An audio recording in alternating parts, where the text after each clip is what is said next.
Good afternoon, everyone. I'm Sandy Paquette. I'm a member of ALL, and I want to welcome everyone. It's nice to see everybody. Sarah, thanks for coming with your daddy. Dr. John MacMaster is a family physician with over 20 years of experience in direct patient care, healthcare system administration. Dr. MacMaster grew up on a Centennial farm in Alcona County. After obtaining his education at the University of Michigan and Michigan State University, John and his wife returned to Harrisville, where he has since served. Growing up a medically underserved community left Dr. MacMaster with keen appreciation for the unique healthcare needs of the rural Northeast Michigan. In addition to his work as a physician, Dr. MacMaster has enjoyed years of community involvement. He has volunteered as a 4-H leader, coached soccer, has for years been actively involved in the Alcona County Fair, and has been a Sunday school teacher at St. Anne's Church in Harrisville.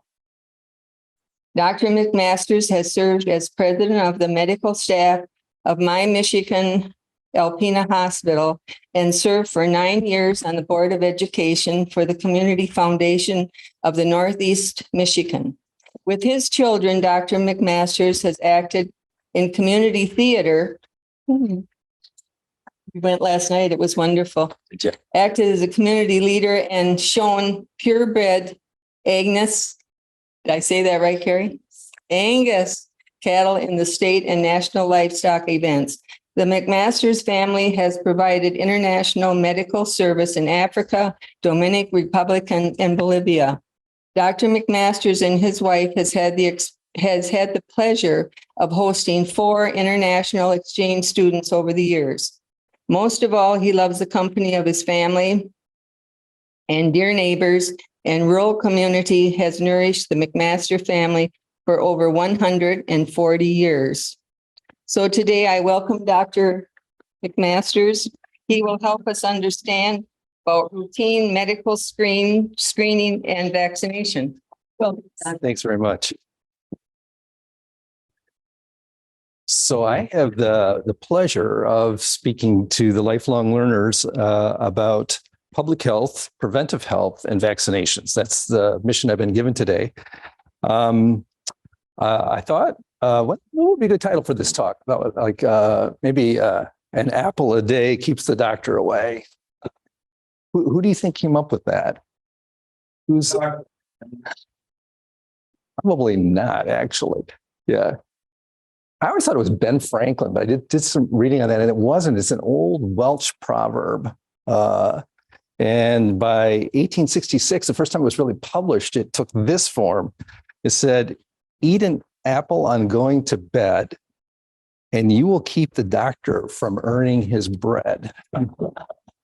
So maybe I realize there's always been this sort of little bit of ambivalent tension between those of us who suffer illness and those who make a profession of treating illness or preventing illness. And that's even before the time of sinister big pharma or rapacious insurance companies or Pill Hill, where all the wealthy doctors live. So there's sort of that history of what it really is your motivation. But I thought if I was going to use Ben Franklin, I'd probably maybe call this "How to Be Healthy, Wealthy, and Wise: Disease Prevention and Health Promotion." I know you're all lifelong learners, and I think that idea is especially attractive to me. I think it's really important that we not think of education as something that's a 4 or a 6 or an 8-year project and then I'm done. And a spoiler alert, I think that if you really look at this broad topic, we're talking about how to stay healthy and wise. Some of the most compelling research shows that what you're about here is probably the most important preventive measure you can take to stay healthy and vigorous, which is to be curious and continue to learn and continue to teach. And this isn't just like an impression. It's actually been borne out by some very interesting research. as they compared, epidemiologists compared a population to two Italian communities located pretty close to one another, within walking distance. This is in the mountains of northern Italy. And one community had a pretty normal lifespan. And yet in this other community, they had an extraordinary number of people that lived to great, vigorous old age. There were a lot of 100-year-olds in the comparison village. It was a perfect study for an epidemiologist because the people were genetically the same. And even their diet was pretty much the same. Their belief system, their recreation. So why did this one village do so much better than the other? It's a perfect study. So the thought was probably it had to be diet. We knew the diet's important, or activity, exercise. There had to be some kind of a demographic thing in terms of wealth, but none of that actually proved to be very true. In fact, a fair amount of it was counterintuitive, because the village that had people that lived to be very old and very vigorous actually, by objective standards, had a worse diet. They tended to smoke more. They ate more fat. They tended to be heavier. And yet they lived to a very ripe old age and tended to be very vigorous and bright in their old age. And when they eliminated all the variables, the interesting thing that proved to be true was that in the village where people lived to be remarkably old and vigorous, they were definitely more involved in the life of their community and families. What they observed is that the people in the healthy village spent a lot of time talking to one another. The older people were out talking to their children and their grandchildren and the great-grandchildren. They were in the square. They remained involved. They wanted to know what was going on. They wanted the young people to know what they thought should go on. They were learning from one another. And that seemed to be the one difference between a village with more illness and disease versus the one that was more healthy. So it's very important. I think the idea of being a lifelong learner is important, substantially important to your health and really to the health of your community. So I applaud you for that. I'm really honored to be part of what you're doing here today. I'd like to just start with a personal story. We're coming on Memorial Day, and with the exception of my 95-year-old Uncle Tom, all the generation ahead of us has passed. We're now standing first in line. You probably had that experience too. And on Memorial Day, I will do what I've seen my grandparents and my parents do, which is to go to the local cemetery and remember the people that came before us. So one of the places I'll stop is at the Springport Cemetery, which is south of the village of Harrisville. So if you go down 23, that's a really pretty area through there. It's very wooded, kind of up over the road. The bluffs are on the left side, if you can picture this. And on the right side is the oldest cemetery in Alcona County. There's a Springport Cemetery, and that's where a lot of our MacMaster relatives are buried. And it's an interesting place to me. I think, and our gravesite is pretty typical of everyone around us in the old part of the cemetery. And there's this great black granite stone with a top on it. And of course, the birth dates and death dates of my great-grandparents, John and Catherine. And I think it's, even the gravestone's interesting because it's sort of like a little bit like a pyramid, like a pyramid in Egypt, because if you notice that there's almost like a competition, or there's a statement like this family did okay, because my great-grandfather was separated from, he was on his own by 14. His mother had died after the birth of his youngest brother, Hugh, and the family was destitute. They'd lost a farm in Canada. So he was independent by 14. I mean, his father, Ewan, signed his will at 76 with an X because he couldn't write his name. And if you look at the baptismal records for my great-grandfather and his three brothers, his mother signed the baptismal records with an X because she couldn't write her name. So they've got this big black granite stone, and it sort of said, okay, I started out in pretty tough circumstances, but by the end of my life, I was a moderately successful farmer. But the interesting thing is actually kind of to the right of the gravestone is this tiny little stone, and it's pretty weathered. You could easily just step over it and not even see it. But it's a baby gravestone, and it has the name of Harriet on it, just Harriet. And I just remember enough from my dad telling the story of who this was. It was, they had my grandfather, Hugh, was the oldest, and then they had a second child, Jeanette, who married Fred Cook here in town. And then they had this Harriet, who at 9 months died of pertussis. Perfectly healthy child, the last child they ever would have. And she died of pertussis at 9 months of age. In the cemetery, there's also the grave of Marie Cook, who would be his granddaughter. And she lived here in Alpena. She went to County Normal, and she was a school teacher. And I remember my dad telling stories. She lived in a state of grace. I mean, she was beautiful, very smart, very fun. She was a delight. And she was teaching school here in Alpena back in the 30s. And she and some other fellow teachers took a train to Georgia for spring break. And while she was in Georgia, she contracted meningococcal meningitis. And she went down to celebrate, and she came home in a casket. So her grave's there too. Now, these two descendants of my great-grandfather and great-grandmother died of diseases that I have not seen in my career. And the cemetery, if you look around, is full of them. It's full of them. 200 years ago, the average life expectancy in the United States, in the world, was about 35 years. It's more than twice that now. So 79 years.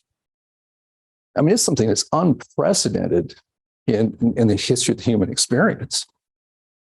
And so that's what we're really talking about today is how do we go from most people not making it to 40 to the average person making it to almost 80? I mean, it's an extraordinary story. And so that's what we're going to talk about. There are a number of things. Let's talk about public health first, because there's a number of things that affect public health. They're now known as determinants of health. And what do you think they might be? What are some things that affect whether somebody's healthy or not? Diet. Diet. Absolutely. Income. Access to water. Right. The environment. You guys are doing great. You're scoring 80% already. Yeah, that actually isn't on the list, but we know, like from the Italian study, that's certainly true. Yeah. Are you still in the game? You believe you still have a lot to share and a lot to learn. It's really important. Genetics, there are people who are endowed as a gift, just like your ability to learn. You all are well-educated people. That's a gift. But that is one of the major factors in public health. I think we got them all. Genetics, behavior, environmental factors, diet, physical influences, medical care, and social factors like where you live. Are you in a safe place? Are you in a place where you can go out and stand in the square and wait for somebody to come along to have a conversation with? So let's talk about what conventional wisdom, actually this is wisdom, what are the top public health problems in America right now? Take a stab at them. environment. About housing. Yeah, I'm talking about actually the things that we get sick with. Heart disease. Heart disease at the top. Cancer. Sarah's a medical student, so she's, but you're right there. Okay. We're glad to know.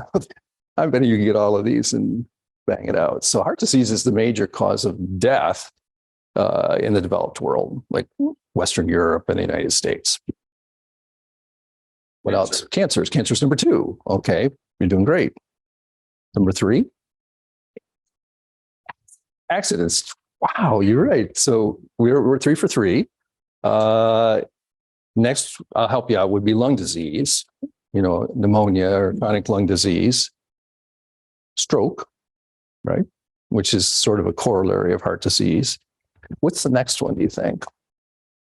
Or any of the next? There's about 3 left. Obesity. Yep.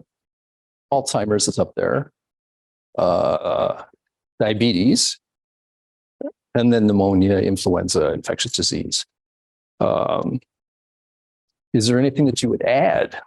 This has been the list that we've been working from. But is there anything that you would add to the list now? Die from Alzheimer's or something else. Yeah, Does that contribute to it? absolutely contributes. Yeah. I mean, what was the old, that's sort of old.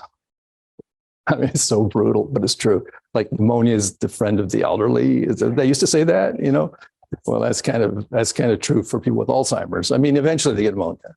They starve, they get pneumonia, or they starve and get pneumonia, or they get a urinary tract infection. But Alzheimer's is a fatal disease. It sets you up for the coup de grace, the final blow. But what are some things going on in America now that maybe should be added to the list, or that we have to start thinking about? Drug overdose. Right. What else? I mean, suicide. So deaths of despair, of hopelessness are really on the increase.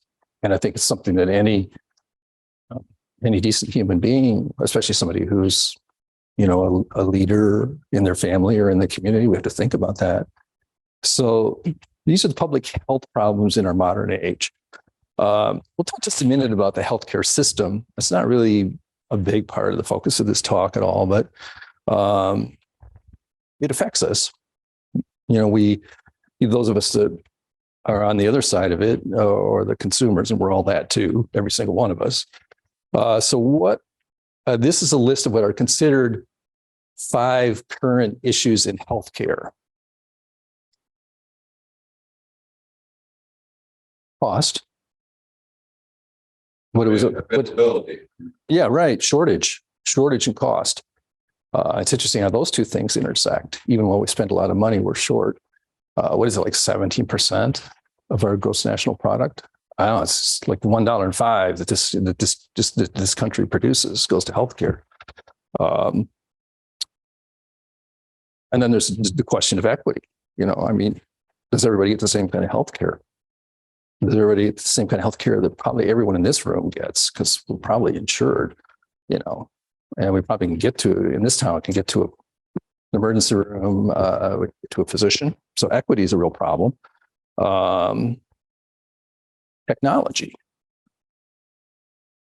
Is it a 2-edged sword? Yeah, probably it is.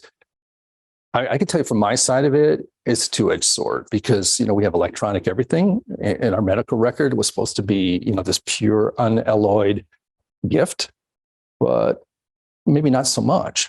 I mean, have any of you had the experience of going to the doctor and having to do this, or spending maybe 80% of the time with their head down at the screen? And it's not because they're autistic or antisocial. I mean, the medical record is a great way to store information. So there's lots of people who want that information, and all for good reasons. But if you talk to anybody who's in the business, there is so much questioning. You've probably been on the other side of this. And at its worst, it could be like they're firing questions at you like an auctioneer, right? Because they have to get through it. The nurse has to get through this. We're already 15 minutes behind, and I've got 20 more questions to ask. Like, are you happy? Do you have a gun in the house? Does your spouse threaten you? You know, when did you last fall? All of that's important stuff. But that's where the technology has made a lot of information available. And in some ways, some important ways, it gets in the way of really having a conversation where you look up and say, what really is going on for you? Which isn't easy to reduce to a yes or no question. So technology can be an issue. Value-based care, that's a switch. You know, that came out of the Affordable Care Act, but you know, we're getting more and more, we're getting paid for the results. Like, do you get your diabetes under control? You know, if you do, together, if we can figure that out, then we'll get full payment. But if we can't get that figured out, or if you're practicing in an area where people have a hard time marshaling the energy and attention and resources to worry about their hemoglobin A1C, then it's just one more way that you may be at a disadvantage if you decide to work in that population, right? So value-based care may work well for wealthy, motivated communities and may actually be one more dilemma to solve in terms of access in communities that don't look like that. Does that make sense? Yeah, it could be an issue. And then the provider shortage. And we got more medical schools and then we've got the nurse practitioner program, which, I mean, 3 out of 4 people who work at the Alcona Health Center are nurse practitioners, and that profession did not exist. It literally did not exist. But I'm not that old. You know, I've been in this business for 35 years, and there was no such thing as a nurse practitioner, barely PAs. So there's all sorts of things we're doing to try to, and they're effective. I don't know where we would be without advanced practice providers like nurse practitioners and PAs. I just don't know where we would be. But it gives you an idea of the dilemma that we face in trying to provide personnel. And actually, if you ask people who are working in healthcare, what's the thing that worries them the most? It actually isn't the providers. I mean, we're in the Alcona Health Center, we've got 35,000 patients across our system, you know, 9 counties here in the northern part of the Lower Peninsula and the eastern part of the UP. And I'm almost fully staffed for providers, but we are 40 people short on the nursing side. 48 actually. And they turn over, you know. It's a very demanding job. It's hard to pay them really what is competitive in an environment where, well, how many times have I heard I can go to Burger King and I can make almost as much money, you know? Now there's answers to that, you know, like you have benefits and holidays and nights and weekends, and but still, it's a demanding job, and it takes a lot of money to keep it staffed. And we talk about the ethical principles. What are some ethical issues that can arise in public health? There are some grave examples of this going all wrong. Like, so you want to study people. I mean, it's one thing to go into this Italian village and talk to people and watch them and see what they eat and try to figure it out. But then there's some ghastly examples of informed consent done terribly wrong. I mean, you've heard about the Tuskegee experiment, you know, in Macon County, Alabama. Went on from 1932 to 1972. They had 400 Black men who had syphilis, and they didn't treat them because they were going to be the test study to see what happens when you don't get treated for syphilis. 100 of them died. You know who funded that research? Was the Centers for Disease Control and the U.S. Public Health Service. Now we learned. I mean, it's a black mark. It's a black mark in the history of America, really.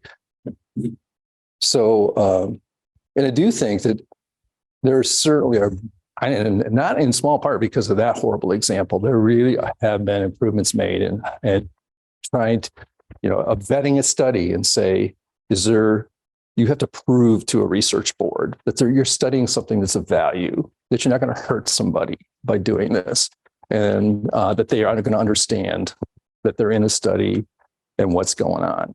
So confidentiality, That can be, that's, the one of the way that where technology can help you a lot, but you're storing a lot of information, a lot of personal information, defending that so that people aren't in that. I mean, I worked in the VA for quite a few years and they lost one laptop. One laptop went missing and millions of veterans' personal information was put at risk. I mean, it is like trying to protect what we can so voluminously store is a challenge. And then scientific integrity, which gets back to the Tuskegee example. Like, who am I doing this for? Am I doing this for the good of the people I'm serving, or am I doing this for my own good, for my own profit? And that's where we need to have watchdogs, an honest spouse, good partners, and agencies that look over and try to sort out, why are we doing what we're doing? A couple of things here, but want to use our time well. I mean, time is going to fly. I can see that. And some of that we've already talked about. Let's go on to preventive care. So that's kind of the public health side of things. We talked about some factors that can either help or hurt you in terms of your healthiness, the quality of your health. Financial security is a big issue. If you're well off, you're going to tend to do better in terms of your health. Housing is important. Community safety, having a job or having work that's meaningful to you. Education's a good predictor of better health outcomes. What are some protective factors? What are some things that you think that put you in advantage?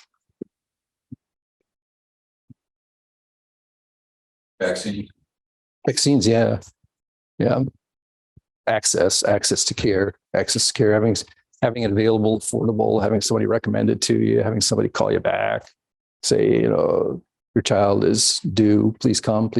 We call, in some cases, in the worst cases, you have somebody that goes out and says to the house and say, your child's missing some important things that they require. Can we help you get there? Lots and lots of programs. I mean, in our own system, because we're a community health center, we're richly endowed in support services that are not available in most healthcare systems. I mean, we got community health workers, and if your problem is transportation, they try to figure out how to get you in. They're working all the aspects of our safety net, to try to get people what they need. I want to talk about the U.S. Preventive Services Task Force. I think this is important. It's good. It's an important way we make decisions about what we should invest. What is always a limited amount of time and money. None of us have enough time. When my dear uncle was dying and people were lined up down the hallway to say goodbye to him, he wasn't the least bit morbid. I called because I couldn't get in the line, and he said, "Hey, there's never enough time." And he wasn't being mournful at all. He was joyful, actually. There's never enough time. So we have to do with the time and money we have to use it the best way we can. And so how do you do that? Because there will be people who will advocate for everything, do it sincerely, not in a sinister way. But we have to always double check and say, where's the proof?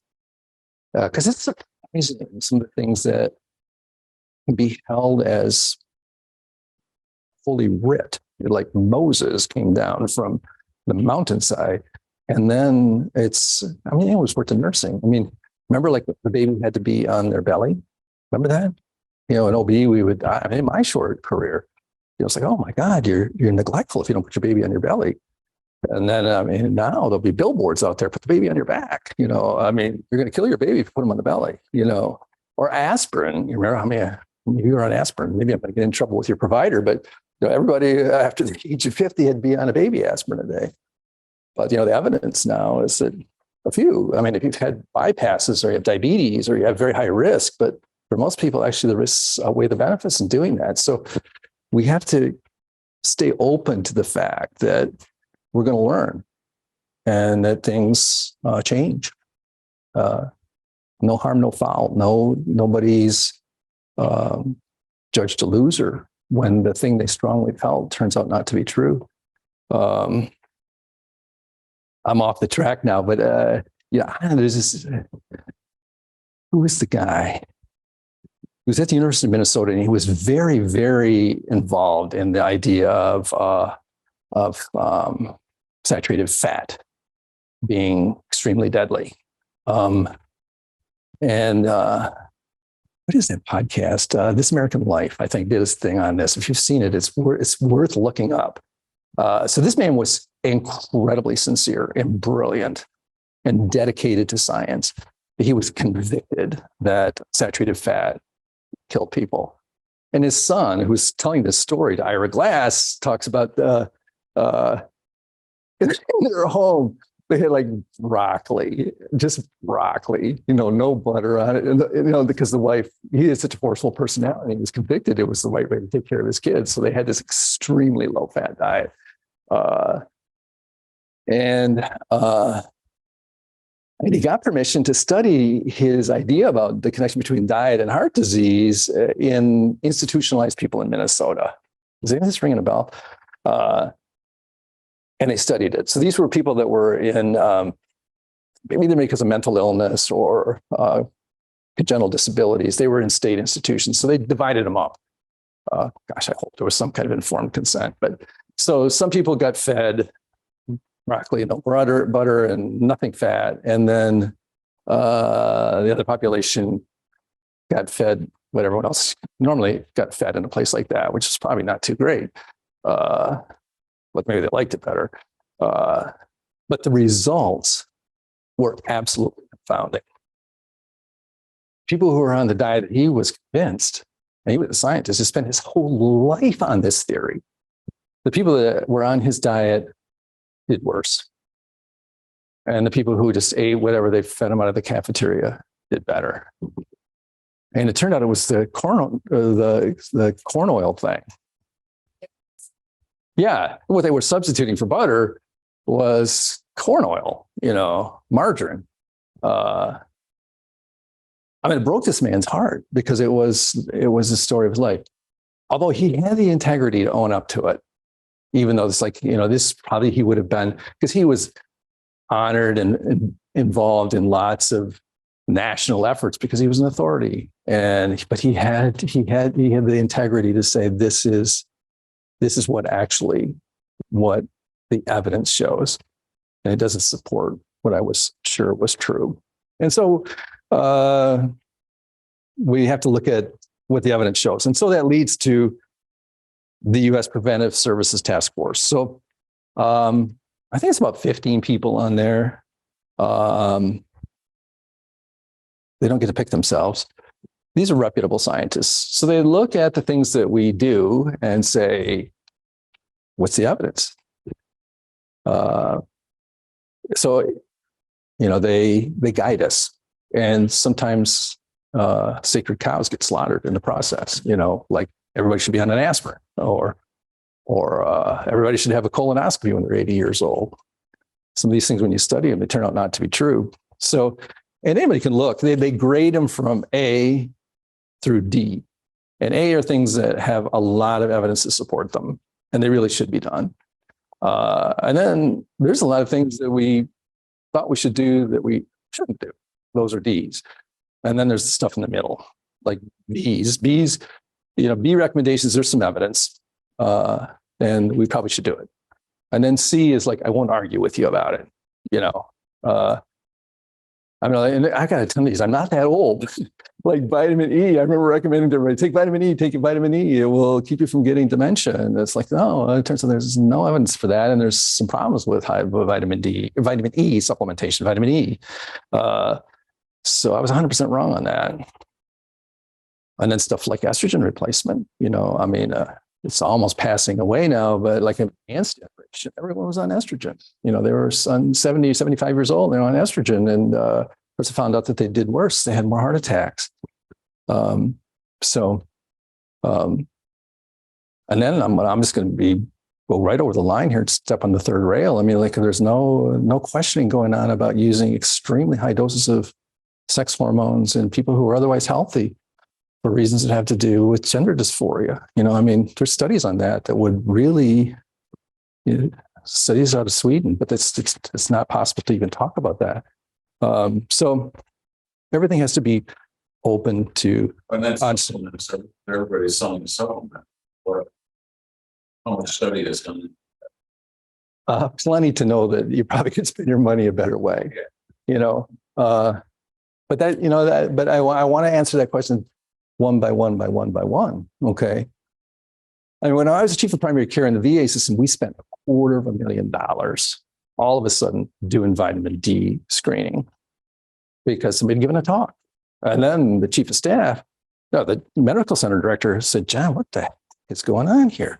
Our lab bill is for this one test is up $250,000. This was like in about 6 months. And I said, well, every one of them is low. Well, then you got to wonder what is your normal when everyone is abnormal. So because I was getting some pressure from him because we were burning through money and we had a budget. So I called the endocrinologist at the University of Michigan and said, I have to tell you, we have tested like way too many people and they're all low. And he said, you live in Northern Michigan. They're all low. We don't even do the test. Put them all on 2,000 international units of vitamin D, So that's what we did, because you make vitamin D when bright sunlight hits bare skin. That's why we're white, probably. It's because we lived in sunless places and we would have perished if we didn't have what it took to absorb more ultraviolet light and make vitamin D. So, but the recommendations for screening, they're too many to go through. Your eyes will be rolling back, but it's surprising how few of them are really A readings. And some of them are really, I just pick out a few because you can say, well, why would you make such a recommendation? Don't you care about people who are older than 60 or older than 74? But there is a burden in testing. I mean, mammogram hurts, costs a lot of money. But there's a burden in looking for stuff that then leads to a lot more looking. Okay. So testing is not a pure, unalloyed good. Okay. So if somebody's putting a scope up your rectum when you're 85 and don't have any symptoms or any family history, there's a risk in that. There's the cost, the discomfort, perforation. Things can go wrong, or they can, if you start scanning people, it's like, oh, this is a little abnormal. And then you're 3 more tests down the road and somebody's paying for that, and you've had exposure to radiation in cases, lots of CTs and stuff like that. So there's things evolve, like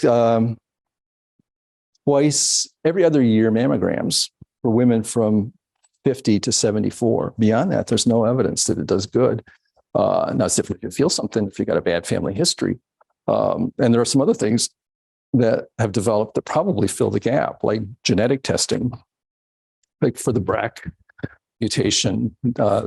We're doing a better job of figuring out who really is at risk for some of this stuff rather than just screening everybody indiscriminately. It's tempting to want to go through them all because some of them are like surprising. I wouldn't have thought that, like colonoscopy when you're really old. I've ordered a bunch of those. It's not really recommended. The aspirin, that's a big deal. There's several pages, but they're easily available online. And I'll tell you what, I'd urge you to be an active consumer of healthcare. So, first of all, speak up. Go into the doctor prepared. Take a list with you. And if you think this doesn't really add up to me, or that's a change that I can't understand, and they can't explain it, then Google is great. I mean, there's some bad stuff on Google, but if you go to a site like Centers for Disease Control, it's made its own mistakes sometimes too, but U.S. Preventive Services Task Force, you'll find out what is the best evidence we have right now. And it's available to anybody.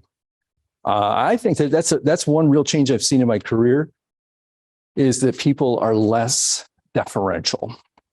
Like, oh, doctor, whatever you say, or accepting the fact like testing gets done and they don't get results. I remember my mother coming home from college, and my mother, who was a sweet person, It's like 3 or 4 weeks have gone by and she hasn't heard about her mammogram. It's like, and she's like, she said, well, I'm kind of worried, but I suppose it's okay. And it's like, well, no, you should know what your mammogram shows. If they don't call you, call them, I mean, don't be a passive consumer of healthcare. Make sense? Yeah. Because it's not like assuming that there's ill will in that. It's just that if you look behind the screen, like Wizard of Oz, you're behind the curtain. I mean, medical offices are barely managed chaos in many cases. I mean, there is just too much stuff going on. I mean, you have to watch out.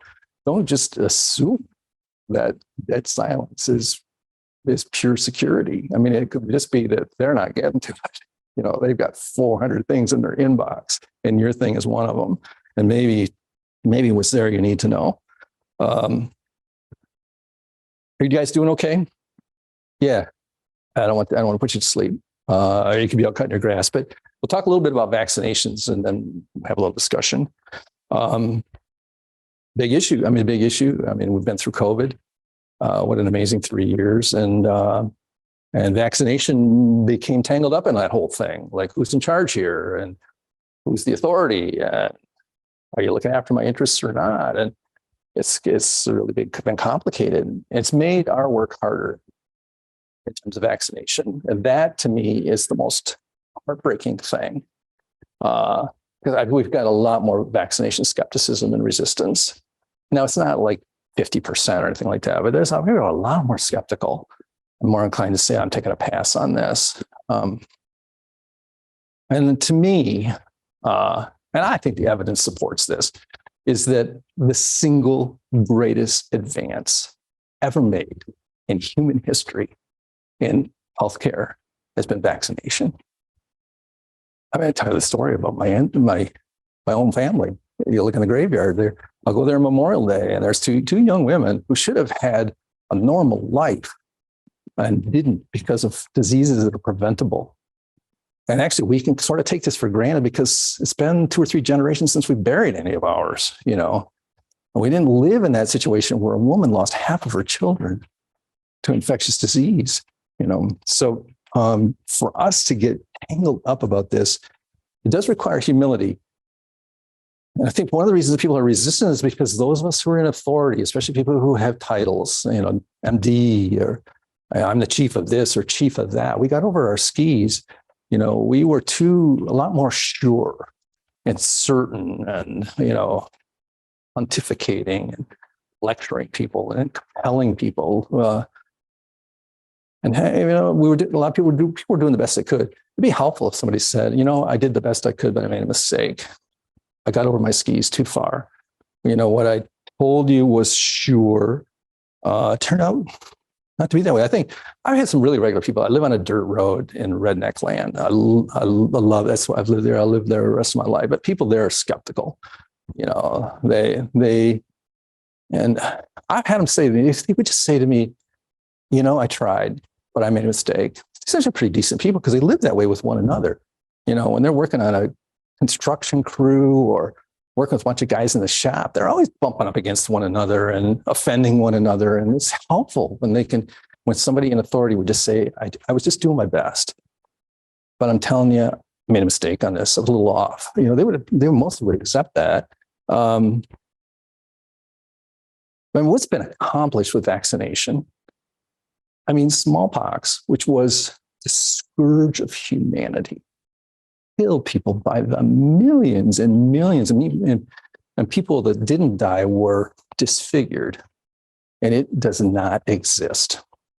Smallpox has been eradicated. Polio is on the verge of being eradicated. I had a chance when I was a young guy to spend some time in Central Africa in a bush hospital, and there had been no vaccination. There was no electricity. There was nothing. It was like going back 500 years. And it was a life-changing experience for me and did great good for me as a young physician in training because I saw tetanus. Believe me, tetanus, there's 11 cases in all of Northern America last year. In the village, we had more than 1 case of tetanus. this beautiful young 16-year-old who'd had a dirty female circumcision as part of the Bundu ritual, spent 2 weeks dying of tetanus. Tetanus is not something you want. Disseminated tuberculosis, people with tuberculosis sores or bones that have been destroyed by tuberculosis, polio everywhere. I mean, the things that we have forgotten about, they were still living with. To have the promise of living free of that threat is I'm convinced, the greatest miracle in medicine, in human experience. I think it has everything to do with why we live 80 years instead of 35 years, I think. So how do vaccinations work? Because this has really become a fraud issue, in its most basic form.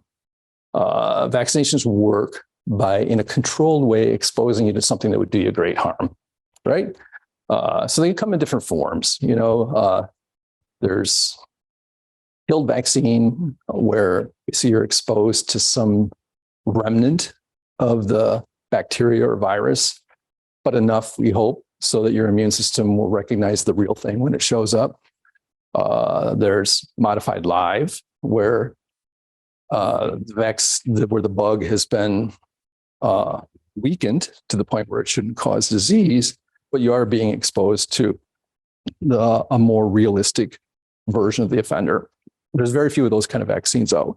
And then there's the mRNA type vaccine, which was first introduced during COVID and became very controversial. It was new. RNA, DNA, what's this doing to me? The fact that it had been pushed through because we were in an emergency, millions of people were dying. The mRNA technology, though, had actually been in place and figured out. That's why it was able to happen as quickly as it did. But it is a different way of doing it. I mean, messenger RNA will be sort of wrapped in a fat capsule, and it gets into the cell and exposes it makes the protein, encourages the cell to make the protein that you want to become reactive to. Okay. So it is complicated, and you can understand where, especially if somebody starts to say, I'm not sure people are looking out for me. I feel like I'm a Tuskegee man, where they might say, I'm taking a pass on this. I want check back with me in 5 years, So there was resistance on that. There's some things that are myths, though, that's really important. They just are not true, that it does not, these mRNA vaccines do not change your DNA. They do not change your DNA. It's understandable, RNA, DNA, for people who make their living another way, they could wonder and err on the side of caution, better the devil I know than the devil I don't.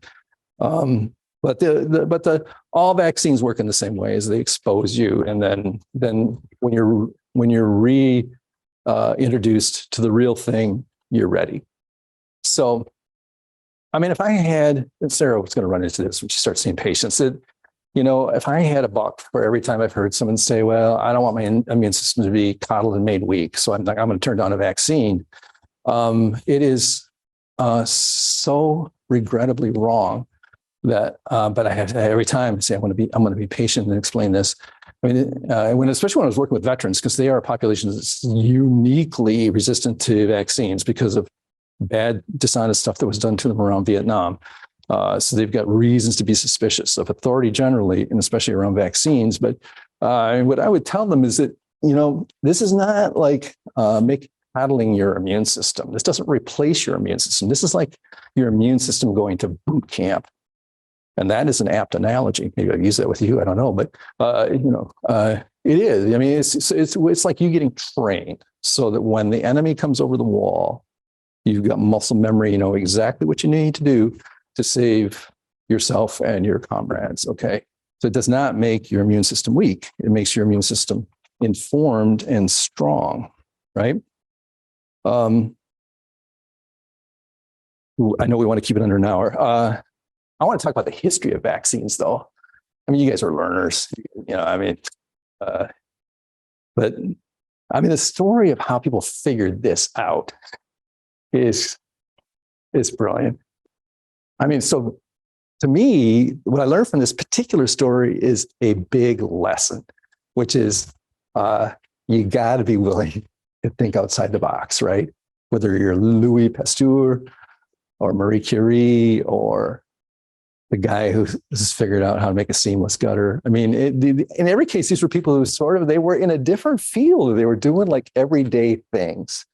And they looked at something and said, I wonder what that means, you know? And then there were people that had great responsibility and were brave. I mean, like Washington. I mean, you know how the smallpox, Washington, the smallpox thing. I mean, in Britain, they had a lot more exposure to smallpox and things like smallpox. So actually, the Continental Army, the British Army, had a distinct advantage in terms of disease because in the American forces under Washington, 90% of their fatalities had to do with infectious disease, not getting shot. Our men were dropping like flies. Okay, we were already vastly outnumbered. I mean, the British had the most powerful military force, so predominantly powerful. It was ridiculous to think that the colonies would defeat them. And our men were sick and dying. There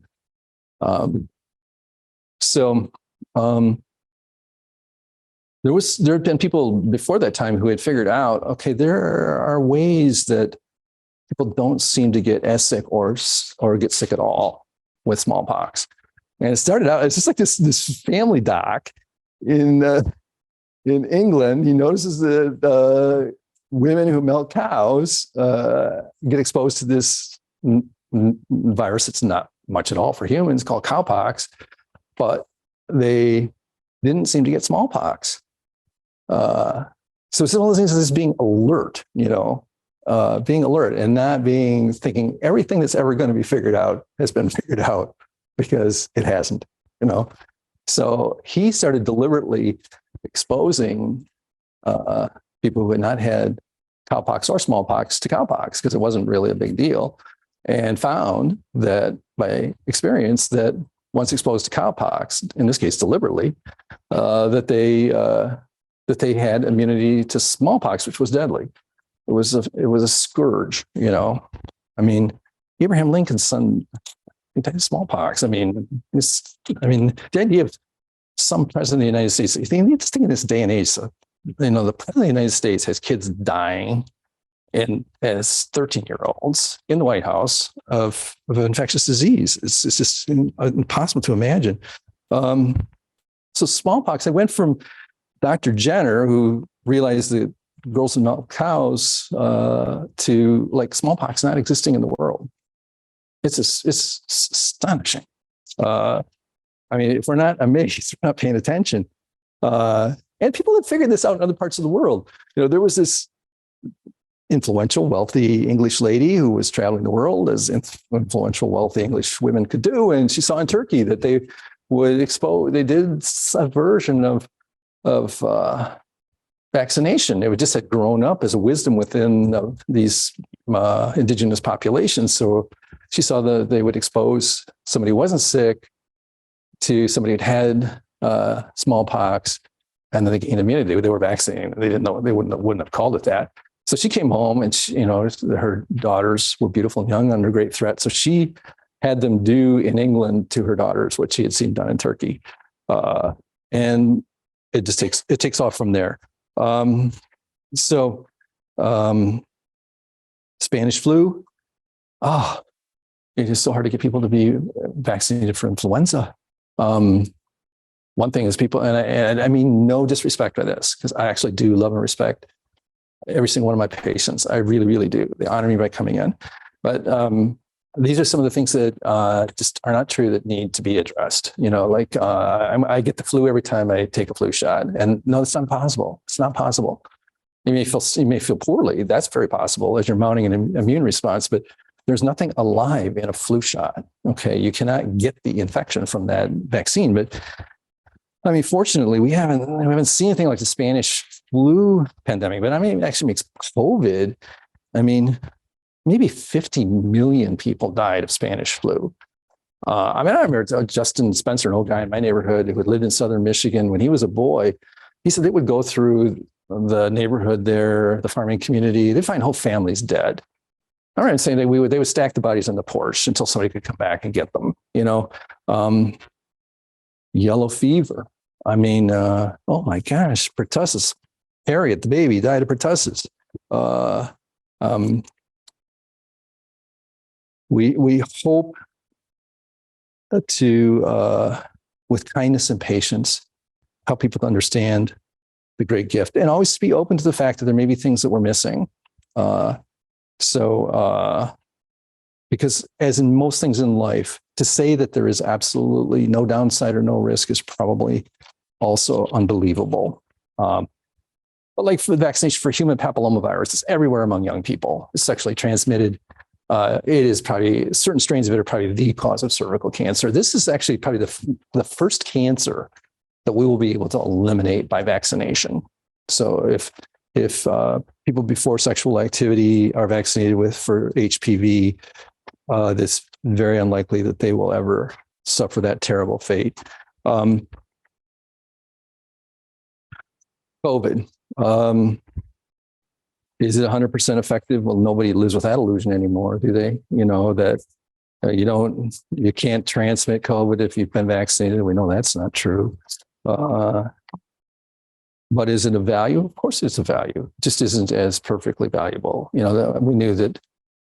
It's like when people say this is an epidemic of the unvaccinated and you're the cause of all of our trouble. And then with 3 or 4 vaccines, they come down with COVID. It's like, please just say, sorry about that. I got over my skis a little too far. But you definitely, there's real good evidence that you are less likely to end up dead or in the ICU if you're vaccinated. I personally, I had 2 people I worked with. One died after 4 or 5 weeks of the most horrible suffering I can imagine.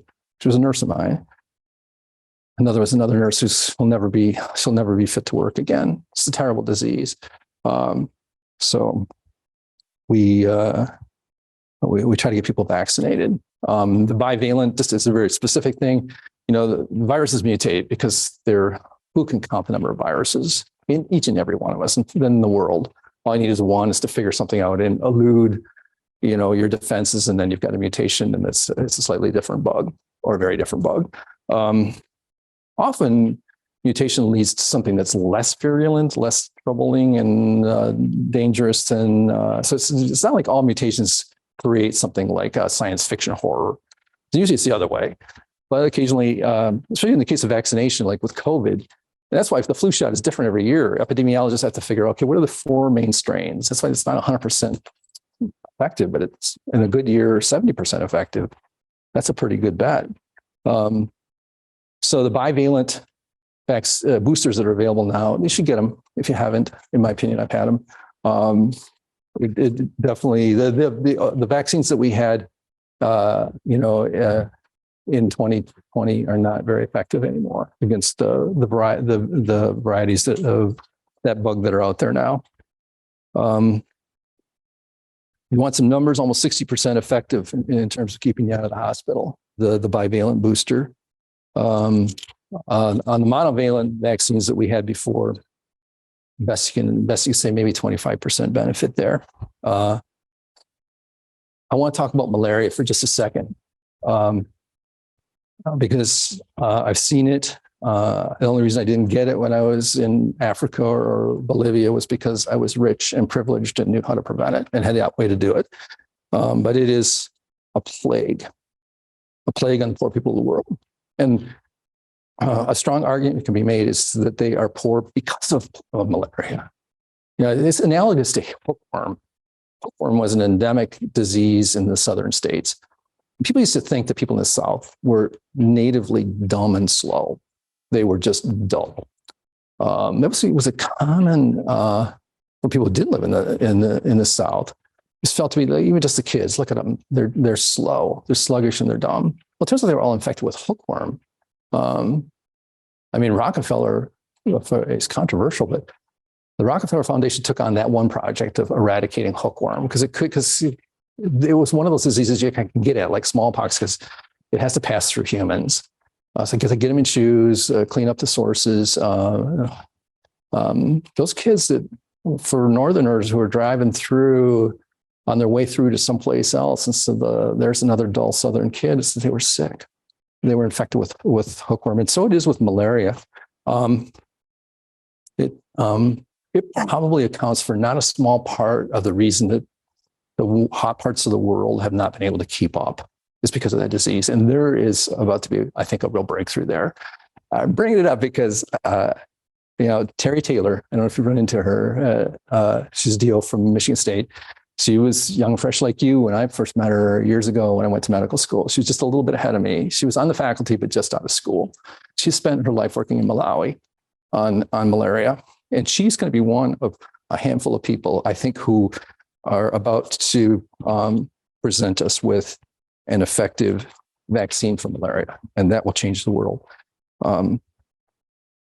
So when I was a kid, we used to go to the local market, and one of the places we went was a B&M, and Howard, the husband, would be at the meat counter, and Laura would be doing the checkout. It was a husband and wife team. And when you were done with your shopping, when your mother was done with this shopping, then Laura would usually throw in some of those little suckers, just enough for each of the kids. And so I'm sort of feeling like after our work is done, talking about science and vaccines and all that, these are sort of like the suckers thrown in the bag.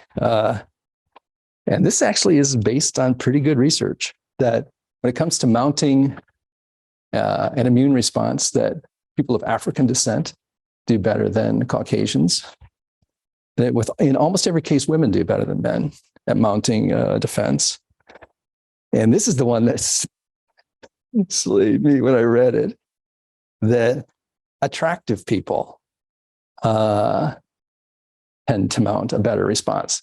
So that is that's maybe why we say this is an attractive face or an attractive type. Because so what we consider attractive has a lot to do with symmetry.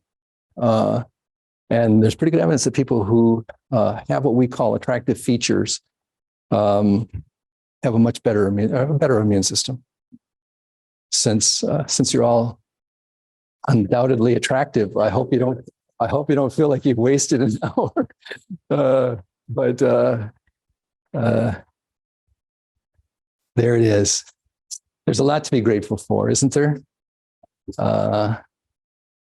Any questions, any observations? And then I have a question for you. Yes. This fall, there seems to be a whole number of flu vaccines rolling out, RSV, some kind of new COVID, and some kind of new flu, the traditional flu. Is that all? That's going to be all separate shots, I assume. Only as long as they have to be. Believe it or not, physicians and nurses do not get any particular pleasure in poking people. So the fewer times we can poke them, the happier we are. I've had kids brace themselves against the door frame. It is not fun to panhandle them. So, I mean, based on what we've said, you can kind of expect that there will always be new vaccines. There better be, because the diseases are always new. Nothing stays the same in the world. And hopefully we'll have just categorical breakthroughs like in malaria, which is just a huge problem around the world. Any other questions? There's, at least my pharmacy's telling me there's another boost for people 65 for COVID. Yeah, get the bivalent if you haven't, get it. Okay. Yeah. As of right now, it looks like, unless you're at a particularly high risk. So, I mean, if you have reasons to be very careful about exposure to infectious disease, then maybe even being boosted more than once, but get it once at least, the bivalent. Okay. It's available at everybody's office. Okay. There's talk, I've seen it on television, but cancer vaccine, if there's such a thing, or you touch on that a little bit? Yeah, cancer's never one thing. Cancer's plural. But I talked to you about human papillomavirus, which is that virus causes one whole class of cancer. Okay. And It's not just cervical cancer, but oral cancer, and you can figure that out yourself. But that being vaccinated before you become sexually active, those are probably cancers that will go away. Okay, so yeah, we'll keep chipping away at that. And what is it that causes cancer? I mean, it's a host of things. It's like we talked about before. It's environmental, it's genetic. What is it that pulls the trigger where things start to run off kilter? I think one of the reasons that cancer is certainly more common in the elderly is because our immune system becomes less and less vigorous as we get older. So probably our immune system, I don't know, correct me, Sarah, I'm 35 years out from medical school, but I mean, probably our immune system helps to keep those kind of errors in check until they can't do it anymore. And then it may overwhelm us. Just like cancer, really at its core is just, all of your cells, most of them are constantly turning over, right? Making new cells, not the same ones all the time. And so there's mechanisms in your body that keep that process happening correctly. And sometimes it doesn't happen correctly. You get mutations in one cell or group of cells. And cancer is when all of those mutations build up in one group of cells. So the more times that your cells turn over, the older you get, the more likely those mutations are to build up into something that your body or your immune system can't handle. Mm-hmm. Yeah, it's a topic for another talk, but I mean, our immune system, I don't know if any of you were afflicted by hay fever. I always thought that's like, this would be one of the worst things. The nicest time of the year, and I feel like you got a head cold for weeks on end. Those poor people. And now there's better medication. But remember, like Diane, we had cousins who had hay fever. But that's your immune system gone awry. I mean, that's where your immune system has been triggered to recognize the protein on Timothy pollen or pine pollen to act as if it's COVID, So that's your immune system going crazy, trying to fight off something that should not be a problem for it at all. So it's a derangement of your immune system. And that's why it's some of the most effective. And that rheumatoid arthritis, there's a whole bunch of things. Psoriasis, a lot of these diseases that are just really difficult. They kill people or make people wish they were dead, are immune system disorders. I got some questions for you. Anybody seen any good movies recently? You gotta be like those people in the square. Did you? I got one to recommend you. I'm recently on this Indian movie kick. So if you start to think there's nothing I'm very interested in seeing right now in American movies, then I recommend that you tune into the Indian movie scene, which is much bigger than the American movie scene. And I have a couple of friends, Indian friends, who recently recommended a couple to me, and they are like now on my top 10 favorites. So get out your paper, and you can stream these. And this one actually is so good. I recommend to everybody. It was made in 2009. It's called 3 Idiots. 3 Idiots. You can stream it on Amazon Prime. It's the story of these 3 engineering students at a very competitive engineering school in India. And it's like a trip to India from your living room. And it's so funny and so exuberant and so unabashedly over the top. You'll laugh and laugh, and you'll also be heartwarmed. It's a great movie. Another one much more serious, but it's actually, again, like a trip into Indian culture. It's called The Lunchbox. It was made in 2013, and it's available too. If anyone's taking notes, I'm going to give you a third one. Oh, yeah. Good. This last one is a trip. It's called Eeb Alley-oo, EEB. The second word is ALLAY, and the last is OOO exclamation point. And all of them make you realize that we live in a world where no one should be bored.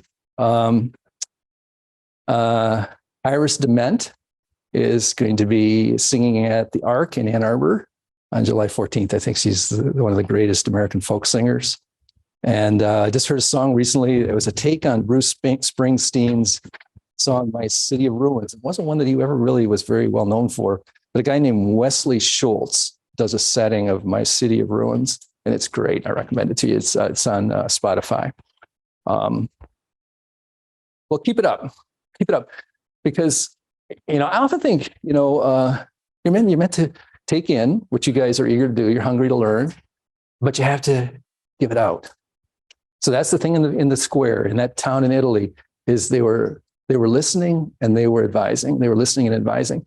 So I think it's the difference like between the Sea of Galilee and the Dead Sea, because the water pours down from the mountains of the Golan and runs through the river into the Sea of Galilee, which has nourished all the people around for millennia and given us the stories that we live by. And then it flows out of the Sea of Galilee into the Dead Sea. And there, nothing comes out. And so all the juice evaporates and it's a place of utter desolation.